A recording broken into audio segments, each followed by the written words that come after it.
가미용카라고 하는 조각가가 있었습니다. 어두컴컴한 작업실에 누워 있었는데 오랜 투병 생활을 하면서 몸이 약해질 대로 약해졌습니다. 낡은 침대에 누워서 멍하니 창밖을 내다보고 있는데 갑자기 놀라운 일을 이 가미용카가 경험을 하게 됩니다. 갑자기 창 밖에서 강한 광채가 이렇게 창문 안쪽으로 이렇게 휘몰아 쳐 들어오더니 작업실 안에 자기가 만든 우중충한 그 조각 작품들을 삽시간에다 녹여버립니다. 뿐만 아니라 그 방 안에 있는 그 모든 낡은 벽들 다 철거시켜 버립니다. 그 빛이 얼마나 강력한 빛인지 답답한 천장과 방바닥까지도 깨끗하게 다 치워버렸습니다. 결국 자기는 이렇게 몸이 이렇게 완전히 허공에 떠 있게 됩니다. 그리고 시원한 하늘에서 밑을 내려다봤습니다. 언덕 기슭에 한 마을이 보이고 회벽을 친 낡은 집이 눈에 들어옵니다. 그리고 그 집 창가에 병들어 누워있는 비참한 인간을 보게 됩니다. 이미 그 사람은 굳어진 시체였습니다. 그리고 그 시체가 바로 자기라고 하는 걸 나중에 알게 됩니다. 여러분들 코바디스라고 하는 책을 쓴 생케비치를 여러분들 기억하시죠? 그 생케비치가 쓴 흑암 속에 비치는 빛이라고 하는 아주 짧은 단편 소설 내용입니다. 이 생케비치는 이 작품에서 자기 자신을 객관화시키고 자신의 현실, 자신의 죽음을 객관적으로 바라보는 시도를 그 작품을 통해서 하는 겁니다. 사람이 세상을 살면서 자기 자신을 잘 알지를 못합니다. 그래서 유명한 철학자 소크라테스 같은 사람들이 자신을 알라고 했지만 다른 사람들이 나를 뭐라고 하든지, 특히 신앙인들의 경우에는 하나님이 나를 뭐라고 하는지, 그래서 자신을 객관화시켜 본다고 하는 건 현실적으로 매우 어려운 작업입니다.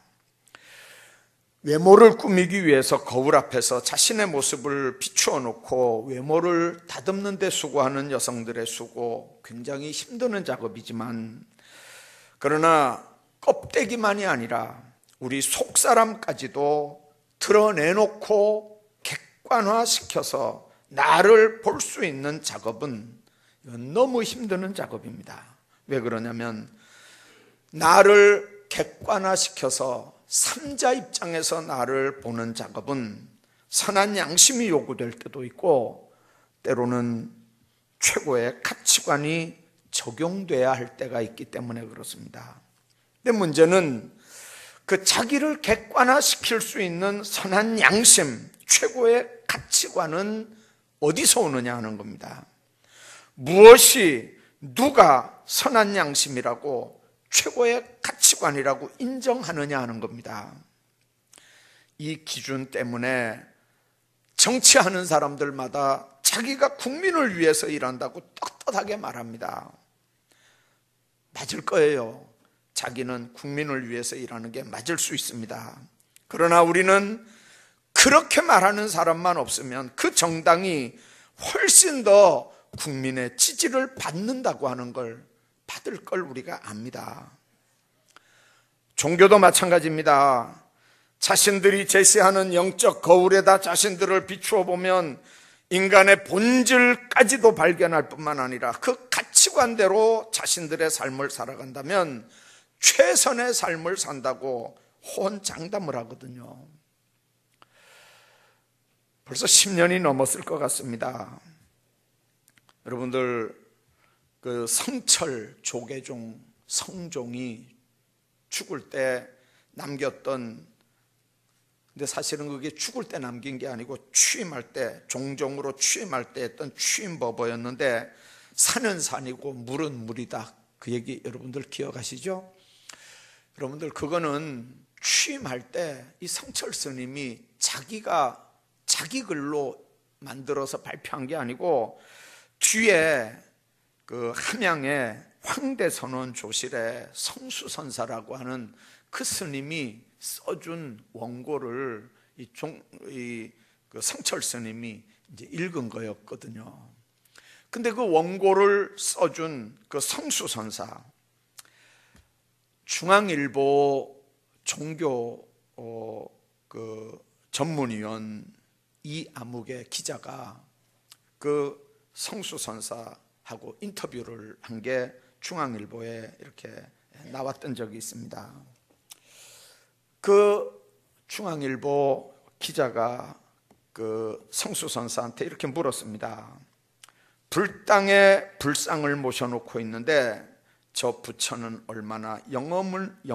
얼마만한 영험을 가지고 있습니까? 그러니까 그 성수선사 하는 말이 동구밖에 고목나무다, 그렇게 얘기를 했습니다. 동구밖에 고목나무다.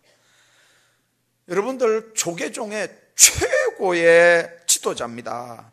그 사람이 총무원장도 했고 그리고 포교부장도 했고 세계 불교 지도자의 한국 대표를 했던 분인데, 불당에 불상을 모셔놓고 있는데 저 부처는 얼마나 한 영험을 가지고 있느냐 물으니까 동구밖에 고목나무다, 그렇게 얘기를 합니다. 또 기자가 두 번째 질문을 했습니다. 왜 부처는 자기 안에 있다고 하는데 스님께서는 그리 숱한 만행을 하고 아침 저녁 열심히 예불을 합니까?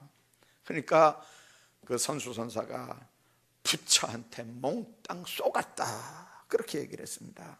중앙일보에 나왔던 얘기들입니다. 그리고 계속하는 얘기가 뭐냐면 보살년들이 돈을 막 갖다 줘서 중들을 다 배려 뿌렸다, 그렇게 얘기를 했습니다. 여러분들, 자기가 속한 불교를 객관화시킬 줄 안다는 면에서는 정말 존경하고 싶은 훌륭한 스님입니다.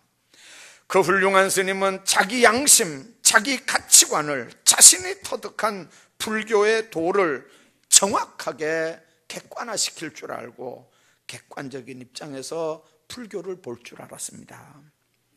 그는 그 불교의 지도자였고 그 중앙일보 종교 전문위원인 이아무개 씨에게 이런 얘기를 했습니다. 초가을 감나무에 매달린 홍시의 앞날처럼 자신을 비우고 헐헐 떠나겠다. 여러분들, 예수 안 믿는 객관적인 입장에서 볼 때는요, 얼마나 멋진 얘기들입니까? 여러분들, 그런데 문제는 거울에 비춰진 스님의 모습에 인간 문제, 인생 문제, 죽음의 문제는 있는데 죄 문제, 내세 문제, 구원 문제, 하나님 문제, 영혼 문제는 이 스님의 이야기 속에 없습니다. 여러분들이 성수선사의 말처럼 인생이 초가을 감나무에 매달린 홍시처럼, 여러분들, 홍시 같은 존재가 자신의 앞날이고 화장해서 연기로 사라질 인생이라면 여러분들 인생이 얼마나 덧없고 허무한 인생을 가르치는 겁니까? 인생이 그렇다면 왜 그런 외롭고 힘든 길을 가야 될까요? 그 다음에는 영혼 문제가 있고 그 다음에는 영생 문제가 있고 그 다음에 이런 문제들은 어떻게 할 건데 초가을 감나무에 매달린 홍시 같은 존재로 헐헐 다 버리고 그리고 앞으로 없어지겠다고 하는 게 여러분들, 그게 지혜로운 얘기일까요? 오늘 우리가 읽은 이 성경 말씀은 세상 철학이나 종교처럼 애매모호하고 추상적으로 얘기한 데가 없습니다. 피안의 세계에 대한 달콤한 환상만 얘기해서 현실을 도피하게 하는 무책임한 인간을 만들어내지도 않습니다.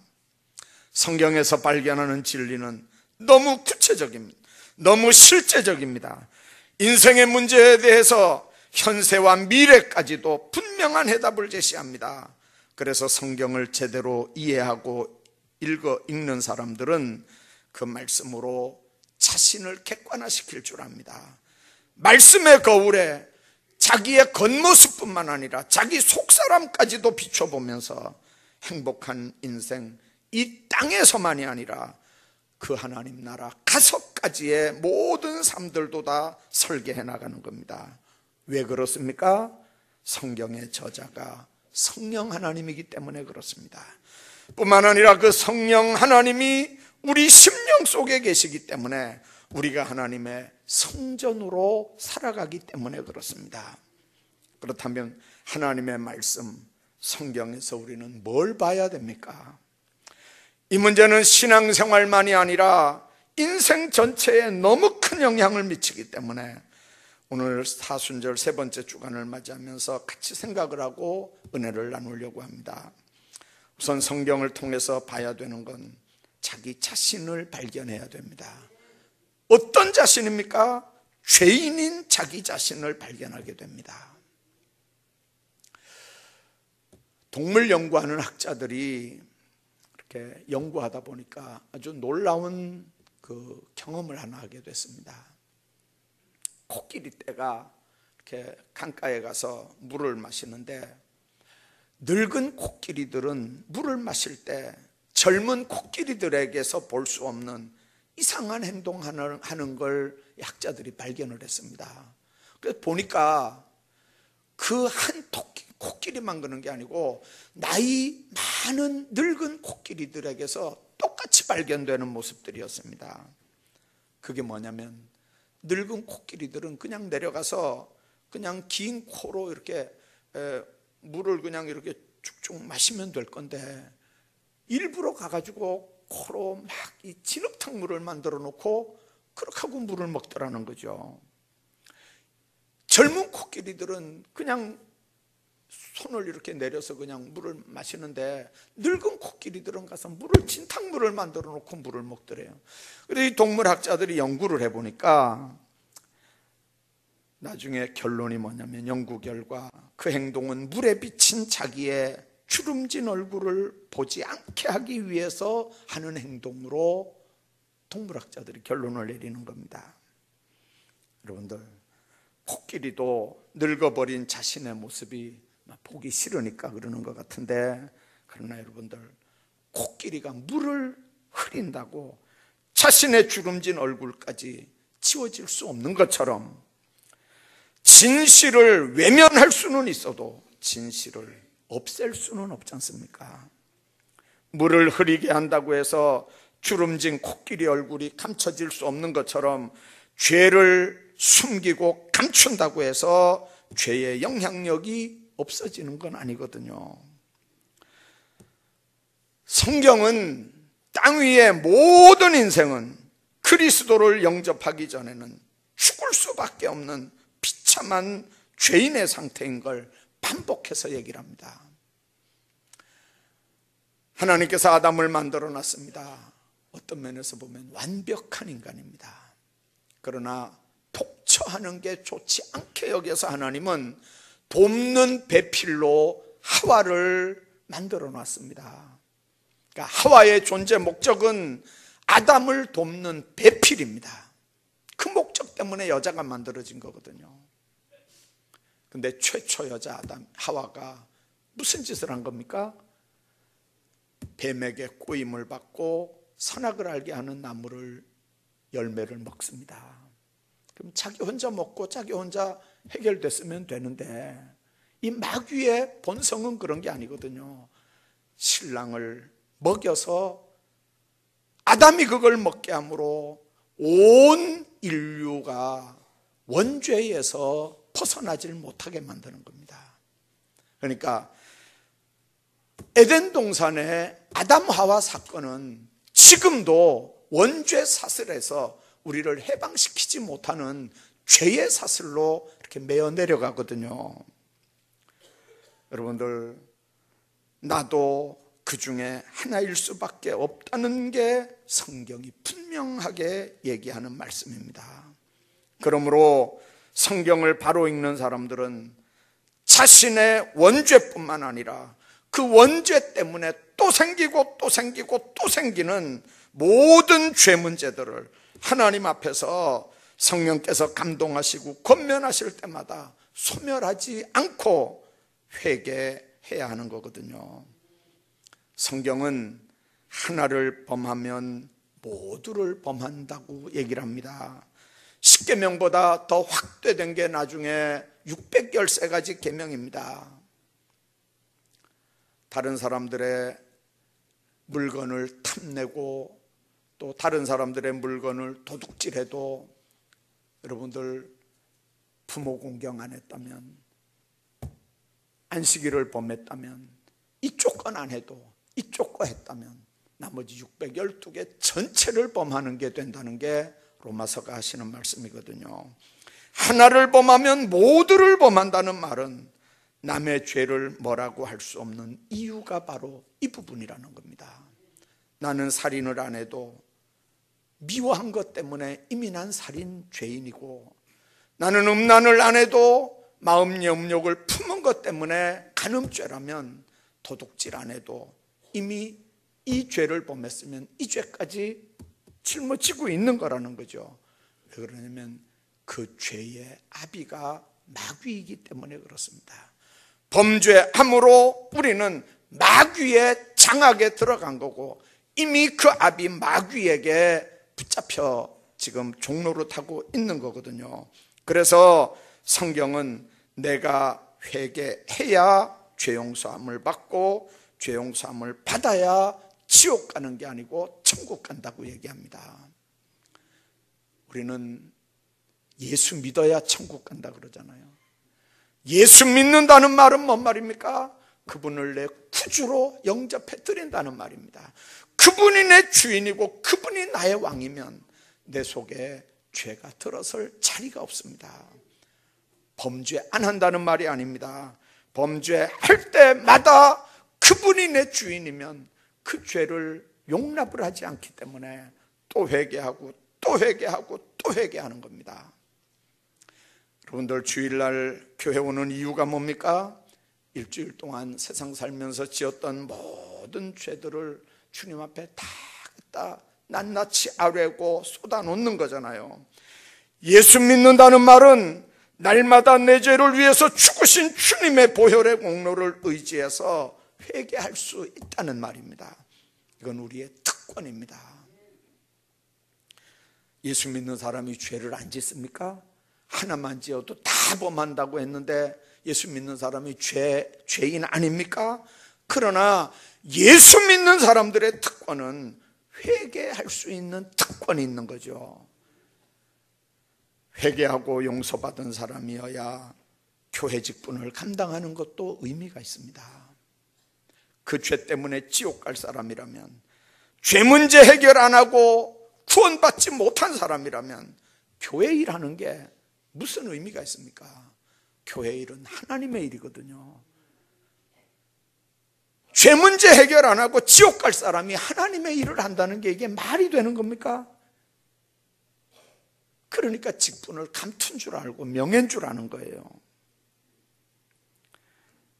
여러분들 믿거나 말거나 요즘 천국 지옥 갔다 왔다고 하는 사람들이 많고 그런 간증하는 사람들이 참 많은데요, 이번에도 기도원 가니까 강사 목사님이 뭐라 그러냐면 성경적으로 분명히 얘기함, 이 중에 앉아있는 90%가 지옥 갈 목사들이라는 거죠. 성경적으로 90%가 지옥 갈 사람들이라는 거예요. 열의 하나가 하나님의 거니까 아마 열의 9은 아마 세상적인 건지 모르겠어요. 여러분들 목사들이 그렇게 지옥에 많은데 목사들 뿐이겠습니까? 범죄한 영혼은 죽은 영혼입니다. 겉으로는 믿는 것 같은데 하나님과는 죄 때문에 원수된 관계, 단절된 관계입니다. 교회 다녀도 예수님이 내 주인이 아니고 자기가 주인입니다. 죄의 아비 마귀가 주인인 사람들입니다. 만일 죄 문제 해결하지 않는다면 여러분들 직분이 문제가 아니고 교회 일이 문제가 아니고 자기 영혼 문제부터 해결할 수 있어야 됩니다. 내가 죄에서 이거 회개하고 죄 문제 해결하고 내가 구원받고 영생 얻어야 무슨 하나님의 일도 하고 뭐 충성도 하고 봉사도 하지, 내 죄 문제 그냥 두면 이 죄 때문에 내가 지옥 가야 되는데 교회 일은 무슨 의미가 있고 직분은 무슨 의미가 있겠어요? 생각 한번 해보세요. 여러분들, 진정한 생명을 소유하기 위해서는 예수 그리스도의 십자가 보혈로 회개하고 주님만 의지해야 한다는 겸손한 삶을 살 수밖에 없습니다. 이게 교회가 존재하는 이유입니다. 교회가 해야 하는 이유입니다. 직분자들이 앞장서서 해야 하는 가장 기본적이고 본질적인 사역이 회개시켜서 하나님과의 관계 회복하고 그 영혼을 구원시키는 일이 교회가 해야 되는, 직분자들이 해야 되는 가장 중요한 일입니다.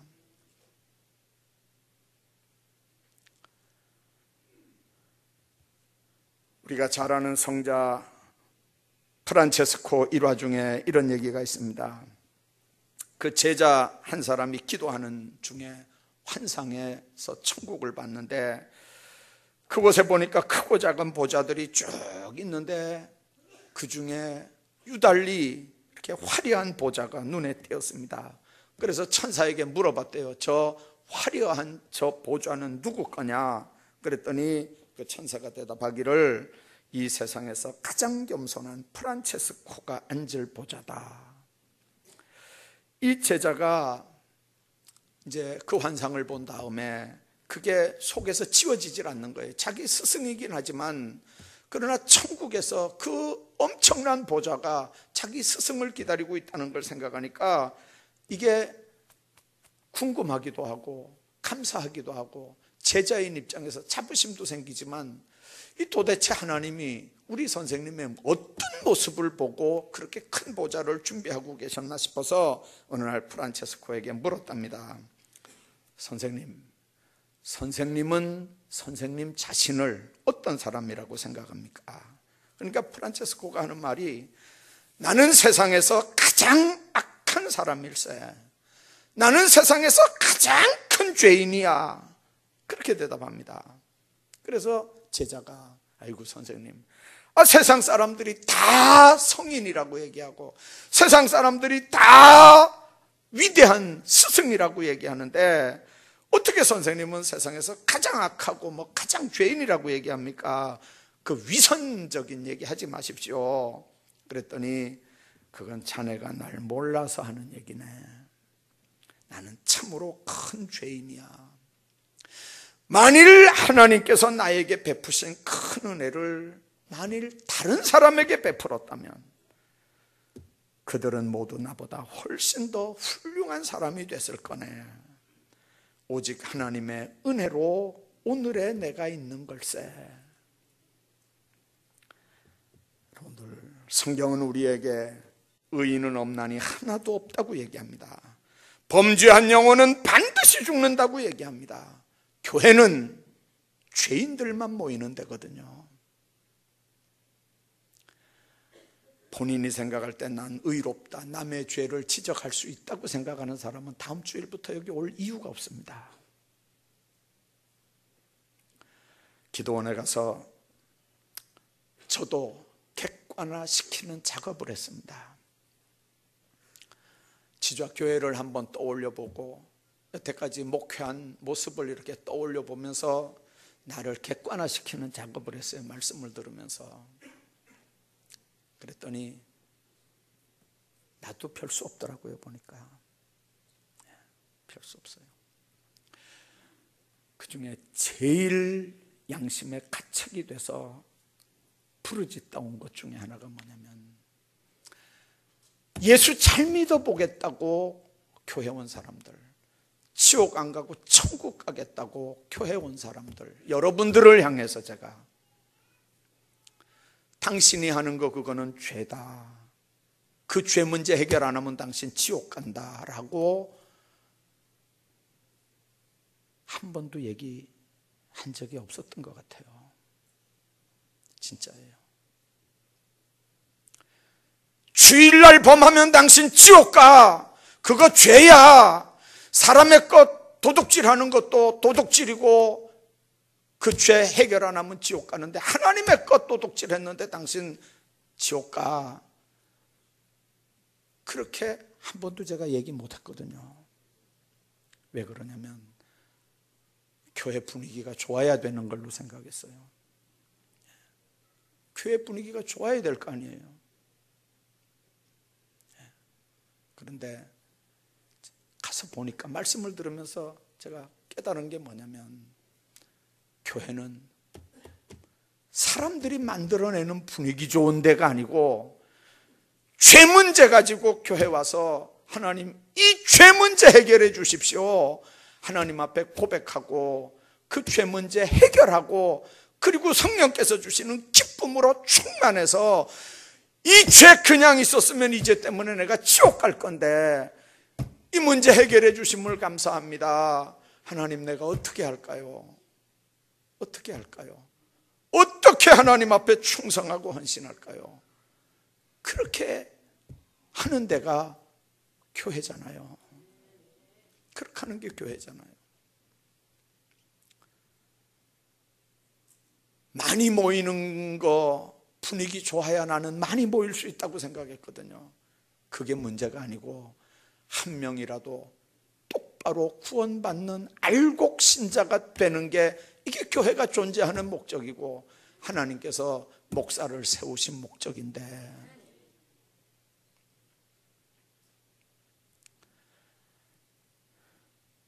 여러분들 정말 하나님 안에서 우리가 말씀을 통해서 나는 죄인이다. 말씀을 통해서 나는 죄인이다. 그러나 구원받은 하나님의 자녀다. 주님이 의롭다고 인정해 주신 죄인이다. 그렇다고 죄를 안 짓습니까? 범죄할 때마다 늘 자신을 점검하면서 하나님 앞에 우리 자신들을 내려놓는 겁니다. 그렇게 되면 살아 역사하시는 하나님을 발견하게 되는 겁니다. 여러분들 고은정 씨가 지은 하루 한 줄 마음의 산책이라고 하는 문예 춘추사에서 나온 책이 있습니다. 그 책 읽어보니까 아주 재밌는 얘기가 있어요. 자살을 거꾸로 읽으면 살자가 된대요. 역경을 거꾸로 읽으면 경력이 된대요. 문전박대를 거꾸로 읽으면 대박 전문이 된대요. 영어로 no를 거꾸로 읽으면 on이 된대요. 악을 의미하는 영어에 에비를 뒤집으면 삶을 의미하는 리브가 된대요.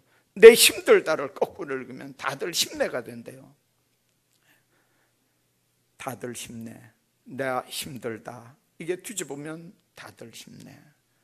하나님은 뒤집기의 명수거든요. 에스더를 보면 바벨론의 이인자 하만 얘기가 나옵니다. 그는 자신에게 고분고분하지 않는다는 이유로 포로로 잡혀온 모르도게를 비롯해서 유대인을 죽이려고 계획을 세웁니다. 그러나 하나님의 뒤집기 역사로 인해서 모르도게를 죽이려고 세워놓은 높은 장대 위에 하만 자신이 달려 죽는 역사가 일어납니다. 깊이를 뒤집으면 높이가 됩니다. 아무리 고난이 깊어도 하나님이 함께하면 삶의 높이가 되는 줄로 믿습니다. 왕들에게 왕따당하던 요셉이 종으로 팔려가지만 나중엔 애굽 총리가 됩니다. 목동 다윗이 이스라엘의 가장 존경받는 다윗 왕이 됩니다. 참 신앙은 하나님과 어떤 만남을 갖느냐에 따라서 달라집니다. 내가 어떤 하나님인지를 아는 게 중요한 것처럼 어떤 하나님과 만나는 경험이 있느냐가 삶의 모습이 달라지는 겁니다. 내가 만들어내는 하나님, 내 마음대로 섬기는 하나님이 아니라 성경에 기록된 하나님입니다. 지금도 살아서 역사하는 하나님입니다. 그분은 죽이기도 하고 살리기도 하는 분입니다. 음부에 내리기도 하고 올리기도 하는 하나님입니다. 가난하게도 하고 부하게도 하는 하나님입니다. 낮추시기도 하고 높이기도 하는 하나님입니다. 그래서 우리는 그 하나님을 생사화복을 주관하는 하나님이라고 그럽니다. 인간의 모든 문제는 내 손에 달려있는 게 아니고 내 머리에 달려있는 게 아니라 그분 손에 달려있다는 겁니다. 그래서 성경을 바로 읽는 사람들은 옛날 얘기의 주인공 하나님이 아니라 내 삶의 현장에서 지금도 역사하는 하나님인 걸 우리가 발견하게 됩니다.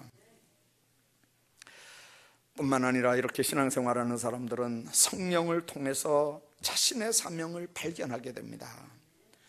죽을 수밖에 없는 죄인이 하나님의 놀라운 사랑으로 구원받아서 사망에서 생명으로 옮겨졌다고 하는 사실을 믿는다면 그 감격 때문에 자신을 부르신 하나님의 뜻을 분별하게 되고 결국은 헌신과 봉사의 삶을 살게 되는 걸 우리가 믿습니다. 류 엘레스라고 하는 사람 여러분 아시죠? 철저한 불신자였습니다. 성경은 황당무계하고 공허하고 거짓된 종교라고 생각을 했습니다. 어느 날 친구들과 의논을 했습니다.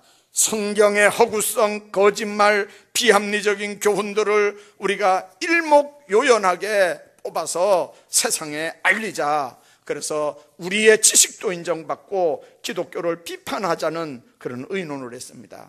그래서 열심히 성경을 읽으면서 성경의 모순을 찾아내려고 했습니다. 그런데 성경을 읽어가는 도중에 그들 마음속에 놀라운 변화가 일어나기 시작했습니다. 예수님이 인류의 죄를 지고 십자가에 죽으셨다는 내용 앞에서 그들은 꼬꾸라지고 말았습니다. 기독교를 박해하고 성경을 비판하려고 했던 풋을 꺾어버리고 자기가 만난 예수를 소설로 꾸몄습니다. 그리고 그 제목을 벤허라고 붙였습니다. 그 유명한 영화 벤허는 이렇게 해서 탄생한 작품입니다. 우리는 성경을 한마디로 표현한다면 사랑이라고 하는 말로 표현합니다. 그 말의 뜻은 죽을 수밖에 없는 죄인된 내가 보여지고 그런 나를 위해서 십자가에 죽으신 독생자 예수가 내 구주라고 하는 사실이 믿어질 때 가능한 고백입니다. 그런 감격 때문에 은혜 받은 하나님의 백성이 어떻게 영광을 돌리며 살까? 죄악된 속성 때문에 불가능함에도 우리의 연약함을 알고 순간순간 도우시는 성령의 역사하심을 체험될 수 있을 때 그게 가능한 고백입니다. 여러분들 성경을 통해서 뭘 발견합니까? 죄인된 여러분들 자신의 모습들이 보여야 됩니다. 우리를 향한 하나님의 구원 사건, 구속 사건이 보여져야 됩니다. 살아 역사하시는 하나님의 모습이 발견돼야 합니다. 그 하나님 앞에 정말 내가 어떻게 그 은혜에 감사할까요 하면서 하나님 앞에 쓰임받기를 소원하는 하나님의 사명들이 성경에서 보여야 합니다. 혼동된 가치관, 윤리, 다원화된 종교 가르침들 속에서 어떤 거울로 여러분들 볼 수 있겠습니까? 어떤 거울로, 어떤 모습들로 여러분들 앞날을 볼 겁니까? 오늘 본문이 그렇게 말씀합니다. 모든 성경은 하나님의 감동으로 된 것으로, 하나님의 감동 없이는 성경이 여러분들하고 맞지는 않습니다. 성령의 감동하심이 여러분들 속에 있어야 됩니다. 그래서 성령 충만해야 성경이 이해가 됩니다. 성령 충만해야 그 말씀이 나를 향한 말씀인 줄로 알게 됩니다. 성령 충만해야 내가 죄인인 걸 압니다. 성령 충만해야 그 죄 문제 가지고는 지옥 갈 수밖에 없다고 하는 걸 압니다. 그 죄 문제를 위해서 십자가에 못 박혀 죽으신 예수를 알게 되고 그 예수를 내 구주로 영접해야 그게 예수 믿는 거고 그게 천국 백성이고 그런 사람들이 하나님의 일을 하는 겁니다. 하나님의 사람으로 온전하게 되고 모든 선한 일을 행하기에 온전하게 되는 이 하나님의 말씀, 하나님의 말씀이 여러분들 속에 풍성하기를 주의 이름으로 축복합니다.